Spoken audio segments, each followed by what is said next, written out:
Fala galera da Informetal, mais um vídeo do canal, uma crítica hoje de um filme que se encontra na plataforma Amazon Prime, filme de 2016, direção de Nicolas Verso, Os Garotos nas Árvores, crítica depois da vinheta, então roda a vinheta.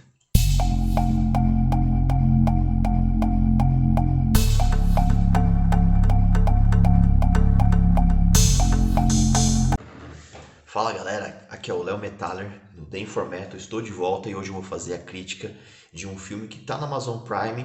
Não é um filme novo, é um filme de 2016, mas é aquele filme que você precisa assistir. O nome do filme é Os Garotos nas Árvores. Na Amazon Prime ele está como A Noite dos Mortos. Eu olhei, Noite dos Mortos, Boys in the Trees, uma coisa errada aí. Enfim, na internet o nome dele, o nome que as pessoas conhecem esse filme é Os Garotos nas Árvores, não tem nada a ver com A Noite dos Mortos. O que fala, né? Qual que é a história, né, de Os Garotos nas Árvores? Os Garotos nas Árvores conta a história de alguns meninos que vivem ali num bairro e eles tem um grupo assim que é aquele pessoal mais valentão, que gosta de arrumar confusão, né? Que é composto por Toby Wallace no papel de Corey, temos o Gully Necrat no papel de Jonah, o Justin Horborough no papel de Django, temos também a Mitzi Ruman no papel da Romani e as versões jovens, né, tanto do Corey quanto do Jonah. Na versão do Corey jovem temos o Ezra Barry e na versão do Jonah, Yunta McCrath. Então, assim, a gente vê logo de cara uma amizade muito forte entre o Corey e o Django. O Django é aquele cara típico babaca, cara que já tá até com a cara já de mais velho, fica apavorando as crianças, fazendo bullying com o pessoal mais jovem, e é aquele cara insuportável que, assim, você já logo de cara você já pega a bronca dele. E o Corey, ele tem ali, você sente que o cara não é de toda uma pessoa ruim, mas por ele estar integrado no grupo do Django, ele acaba participando ali, fazendo algumas coisas ruins com a molecada mais nova, naquele esquema de pertencimento de grupo, eu preciso pertencer a algum grupo, então ele acaba embarcando, vamos dizer assim, nas aventuras ali do Jonah não, do Django, e acaba fazendo coisas reprováveis. Um belo dia, tá lá, né, o Django e o Corey e aquela turma de babaca lá, eles estão junto com um monte de molecada jovem, e um menino esbarra no Django. Só porque o menino esbarrou no Django, ele já começa já a falar um monte de coisa pro menino, xingar o menino, e acaba dando um soco no nariz desse menino que cai. Como o amigo dele, o Corey, sempre gostou de fotografar, eles pegam ali a máquina ali, né, o Corey, e tiram uma foto do menino com o nariz ensanguentado.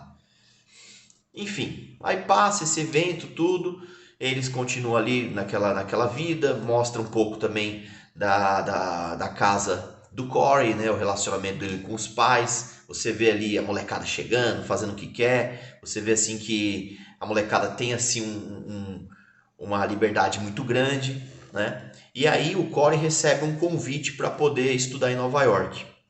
E o Django, por outro lado, fala, você não vai aceitar isso aí, né? Você não é doido de aceitar isso aí. E aquela velha história, né, da pessoa não ter personalidade quando é jovem, ele fala, não, eu nem ligo para isso aí, e joga ali o formulário do curso de fotografia que ele queria fazer, ele joga no lixo. Eles saem à noite mais uma vez, e aí uma menina, que no caso é a Romani, tá interessadíssima no Cora e começa ali a conversar com ele, fala, pô, sai desse grupo aí, né? Nesse grupo só tem babaca, né? Você não é assim. E aí, para piorar a situação, em vez dele, né, entender o que a menina tá tentando passar ali para ele de uma certa dica, ele pega e fala assim, não, quem disse que eu quero sair dessa cidade? Eu quero ficar aqui, porque aqui eu bato aí nos bichinhos e eu pego as meninas e faço o que aconteça. Aí a menina pega, né, lamenta e desce e vai embora. Na hora que eles separam o grupo, o Corey tá voltando para casa, ele encontra o menino lá que apanhou e que sangrou o nariz, que é o Jonah. E aí, conforme vai passando o tempo, a gente vai percebendo que o Jonah era um amigo de infância dele.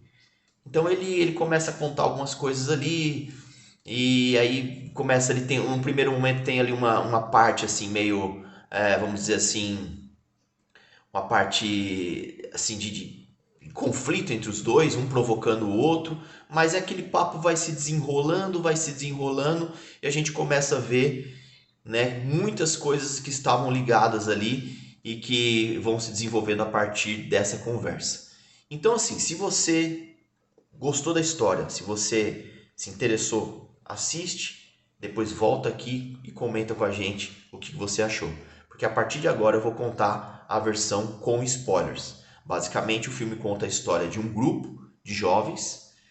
De parte desse grupo é um grupo de barderneiros que faz, acontece, fica zoando com a molecada mais jovem. E um desses integrantes, que no caso é o Corey, que fica ali dividido entre pertencer ou não a esse grupo, né, continuar ou não com esse grupo. Ele tem ali um conflito ali de ver se aquilo ali é certo ou se é errado. Então gira toda uma expectativa em cima disso aí.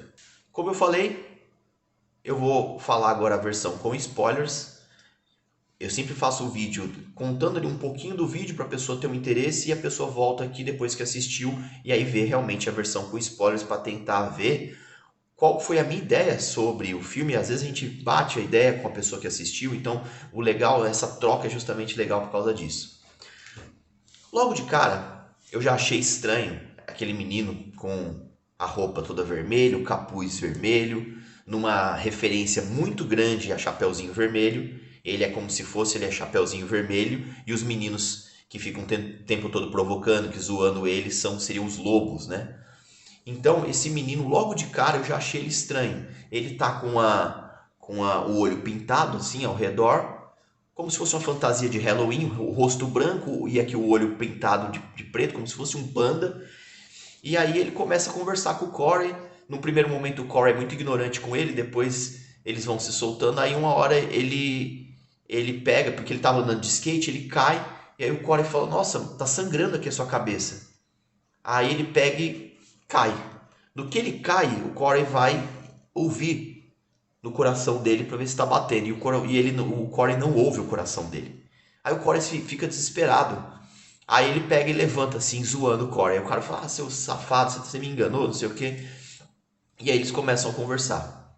Só que essa jornada, ela vai se estendendo. Então o filme vai se passando toda a noite. Eles vão ali voltando para casa e eles conversando, e ele falando: "Ó, lembra que na época que a gente era moleque, né? Pô, naquela época você era bem mais legal, você não era junto com aqueles caras lá". E aí eles vão contando, eles vão relembrando coisas. O Corey já vai se amaciando, o Corey já vai ficando uma pessoa um pouco mais assim acessível, assim, desconstrói aquela imagem de machão e tudo mais. O menino vai zoando com ele ao longo dessa jornada. Tem uma hora que ele tranca o Corey lá dentro de uma casa, um cercadinho de uma casa. O Corey fica desesperado e fala: "Você tá com medo? Tipo, você não é valentão?". Então, a todo momento, o menino que foi o agredido, que é o moleque mais novinho, mais baixinho, que tá com a roupinha vermelha, né, com o capuz vermelho, a todo tempo ele fica ali provocando o Corey. Mas a gente percebe que ele tá querendo mostrar alguma coisa pro Corey, que ele tá querendo dar um caminho pro Corey. Então, não demorou muito para eu perceber, e acredito que a maioria das pessoas que assistem filmes de suspense, de terror, né, já ia perceber, né, que ali não tem coisa muito correta, ali tem coisa meio estranha ali. E a gente já persegue logo de cara algumas coisas. Conforme vai passando o andar da noite, eles vão andando por lugar, eles chegam lá num lugar onde tem um cano bem grande, e ele fala assim: "Você tem vontade de entrar aqui?". Aí o Corey fala: "Não, aqui é meio perigoso". Ele fala: "Você tá com medo? Aqui eu sei que se você acender um isqueiro, uma menina aparece aqui". Aí o Corey fica meio assim, ele reluta e ele não entra nesse túnel. Ele não entra. Eles continuam, aí eles vão para a escola. Aí eles aprontam lá na escola, que eles estudavam, tudo. De repente chegam os valentões lá. Aí, para fugir dos valentões, eles usam uma espécie de um extintor, faz ali uma fumaça, sai correndo os dois. E aí o Corey fala: você tava com medo deles verem você comigo? Ou você tava com medo de outra coisa? Ele falou: não, eu tava com medo dele te machucar. Porque se o Django normal ele já te espancou, imagina ele bêbado. E o Django tava pra lá de Bagdá. E aí eles vão para uma loja, né? Eles vão para uma loja. E aí vai desenrolando aquela conversa toda. Enfim, eu não vou me estender muito. A gente percebe muito claramente, acho que é muito difícil não perceber, que o menino, né, o Jonah, vivido pelo Gully McCrath, que ele está morto. E ele está ali querendo meio que redimir o colega de tudo que o colega fez. Querendo, de alguma certa forma, abrir os olhos do colega. E passa mais um tempo, você vê uma cena que para mim foi muito marcante, que é uma cena como se fosse aquelas festas, Dia dos Muertos, né? Os Dias dos Muertos lá no México, o pessoal tudo vestido com aquelas fantasias, aí tem uma mulher como se fosse a Chorona, né? Que é uma personagem muito famosa no México. O menino, né? O Jonah, e o Corey fica assustado com aquela situação. De repente, ele pega e começa a correr. O menino começa a correr e o Jonah e o Corey corre atrás dele.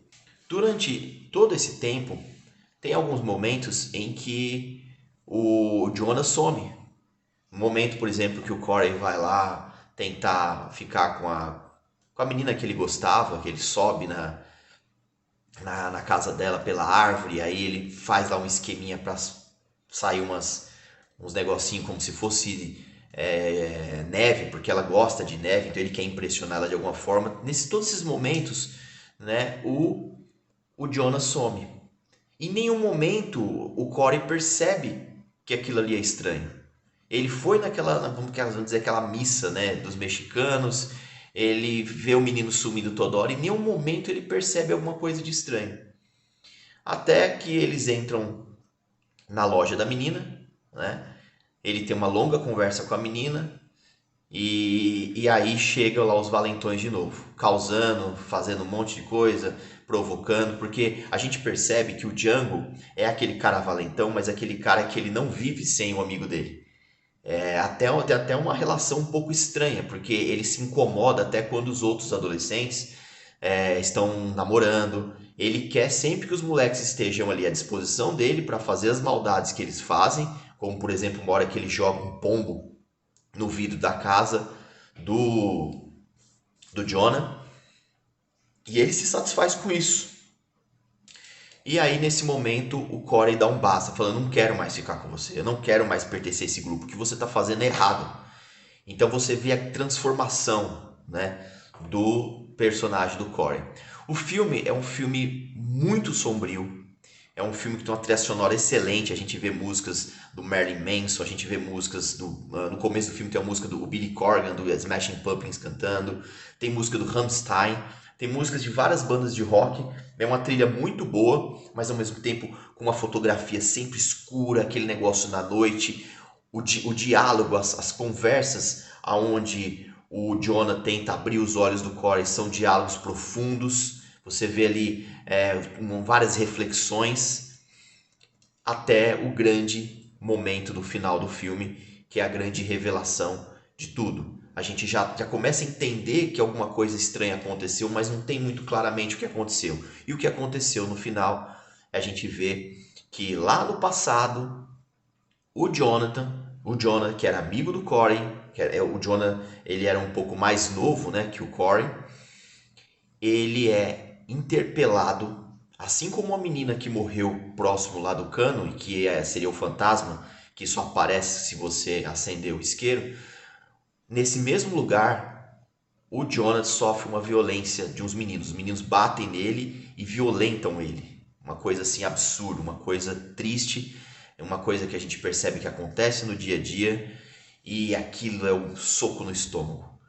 Você vê o filme, eu comecei a assistir o filme pensando que era um filme de terror, foi para um lado, de repente o filme vira um drama, de repente tem esse soco no estômago dessa situação. Aquele pobre daquele menino sofreu uma violência. E a partir do momento em que ele sofreu aquela violência, o amigo dele começou a não olhar mais para ele na escola. E aí, naqueles mini flashbacks, né, que todo filme faz, você vê o Corey renegando o Jonah, não querendo mais ficar perto do Jonah. E aí o pessoal toda hora chamando ele de bichinho, é o bicho, é o fag, não sei o quê, e ninguém mais quer ficar perto dele. E a gente começa a lembrar até, né, dos tempos de escola, que a gente lembra de colegas, de meninos que alguém falava alguma coisa, que sofreu isso aí, o pessoal tirava sarro. É uma situação muito triste, é uma situação que acontece não só, né, no estrangeiro, mas aqui no Brasil também. E ali naquele momento o Corey se arrepende. E ele fala, não, vamos tentar mudar esse final, vamos tentar mudar. Ele falou, não tem, o Jonah falou, não tem como mudar. O que aconteceu, aconteceu. Ele se sente arrependido, ele se sente, olha, um peso muito grande sobre ele por ele não ter ajudado, por ele ter renegado o amigo dele de infância no momento que o amigo dele mais precisou.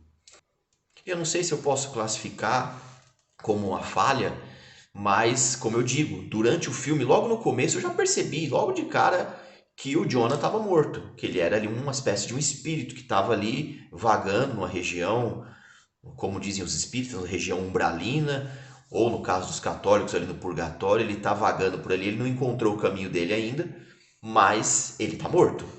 Já o Corey não percebe isso.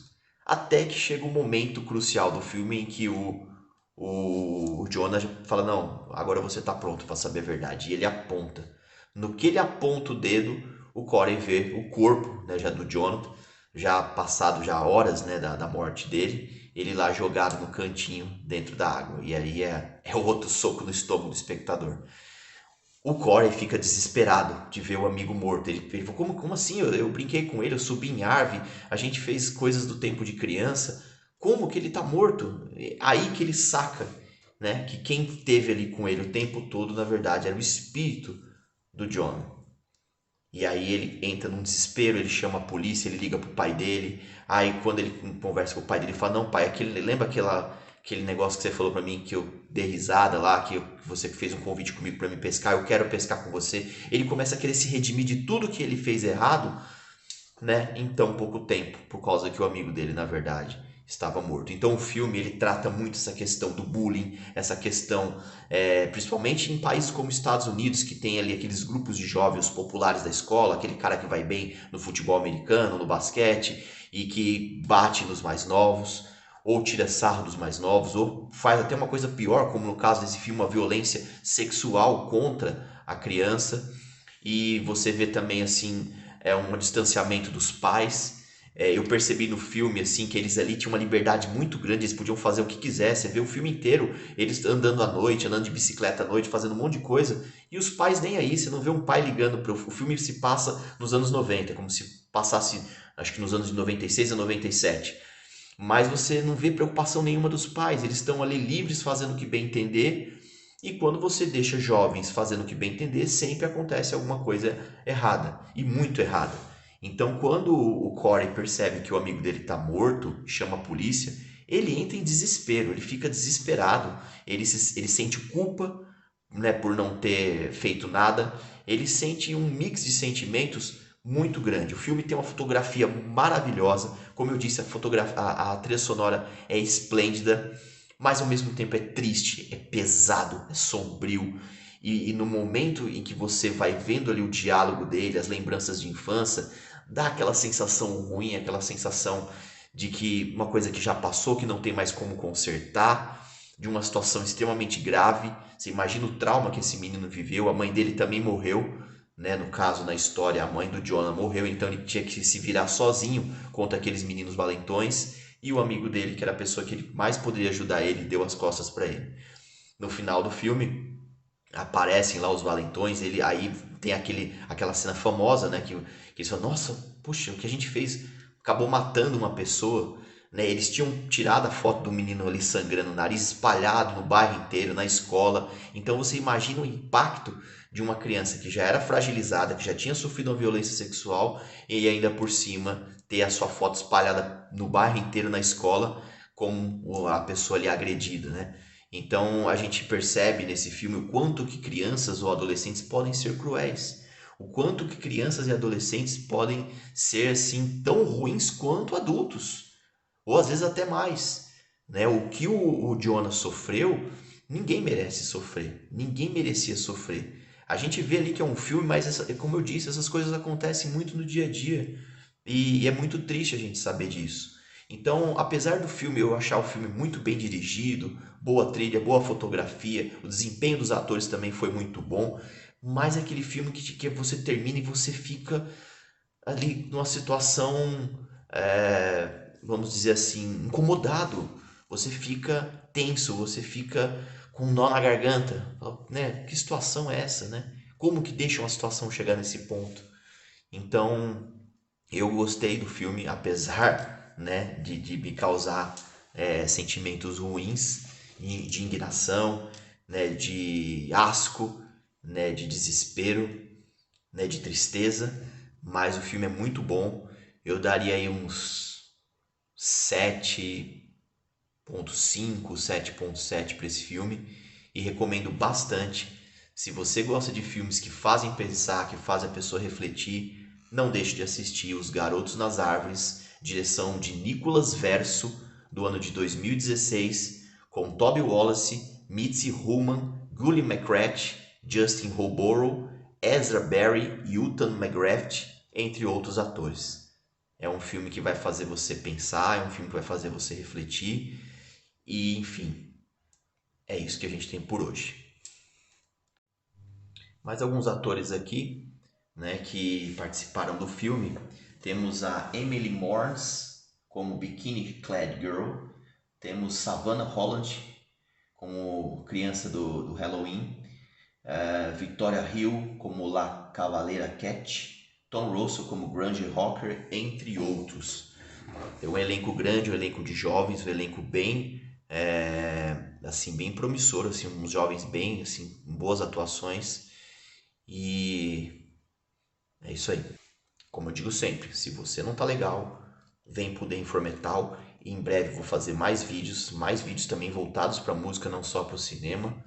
Fiquei um tempo parado, mas agora eu pretendo voltar e colocar vídeos com mais frequência e eu conto com você, com seu like, com a sua visita aqui no The Informetal. Valeu, galera!